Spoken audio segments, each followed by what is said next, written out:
Salam alaikum wa rahmatullahi ta'ala wa barakatuhu. On est là à Kila. Aujourd'hui, 28 septembre 2025, 7h15, auprès du village de Kila, matinale, en vacances, comme d'habitude. Et oui, nous sommes là. Oui, beaucoup de souvenirs. Beaucoup de souvenirs. Ici, on est là pour revisiter, pour se ressourcer. Oui, regardez le paysage.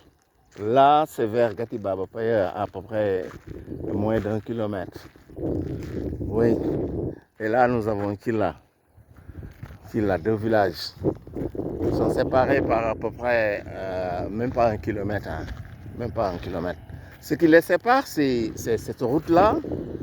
Voilà, cette route qui va à Louga, ensuite à Saint-Louis. Et là, ça va vers Linguère, oui, Dara Djolof, Linguère, Barkédji, Matam, Ourossogui, etc. Ourossogui, Matam. Voilà, cette route-là. Alors ici, on avait ce qu'on appelle le train. Le train était là. Oui. La voie ferrée était là. Qui quittait là-bas, à Linguère, ensuite Dara Djolof, et ça continuait vers Louga et Saint-Louis. Il y avait ce qu'on appelait le week-end. C'est un train, à peu près 2 à 3 wagons, qui faisait la navette chaque week-end. On l'appelait week-end. C'était plein de monde, plein de vivacité. Oui, plein de monde, plein de vivacité. Et il y avait aussi des bagages. Et ensuite, ça a vraiment donné beaucoup de vivacité à cette région-là. Oui. Le train quotidien aussi faisait la même chose. Donc vraiment, c'était un développement. Par rapport à ce qu'on vécu, on a enlevé tout maintenant, terminé. Il n'y a plus de train, il n'y a plus de rien. Ça, c'est un recul. C'est un grand recul, malheureusement. Voilà. Malheureusement. Donc je crois que l'État doit vraiment... Parce qu'un pays ne peut pas se développer sans voie ferrée, sans train. C'est pas possible. C'est pas possible de toutes les façons, tôt ou tard, que ce soit ce gouvernement, un autre gouvernement ou bien un autre.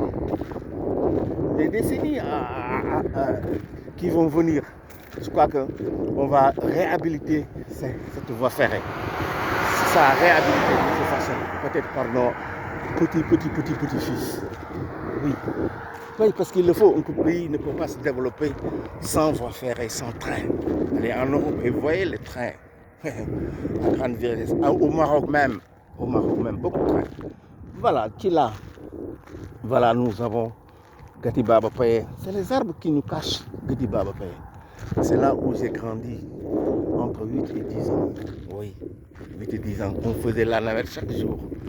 6h du matin, 7h du matin pour faire 3 km aller à l'école. Le soir, on retourne. Donc on faisait à peu près 6 km par jour. Oui, 6 km par jour pour aller à l'école. Oui. Voilà. Mais ici, le vieux Baba Paye Ndiaye, un grand visionnaire, un très grand visionnaire qui dépassait sa génération. C'était un parc, je dis bien un parc. Un parc. Personne n'osait couper un arbre ici. Personne. Personne n'osait couper un arbre. C'était touffi. Beaucoup d'arbres, des rats, des cygnes, des ngris. Vraiment, n'importe quel arbre, on pouvait trouver ça. Oui, on faisait la chasse. Des lièvres, des jars, des wels, caniwels. Oui, caniwels. Oh là là, on l'avait ici. C'était plein, touffi. Malheureusement, voilà, c'est pas exploité. Oui, ce n'est pas exploité. Voilà, donc c'est ce que je voulais vous faire vivre avec moi cette matinale. Oui, avec cette fraîcheur. Voilà qui est là.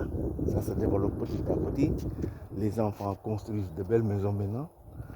On avait des cases, mais voilà, maintenant, c'est bien. C'est bien.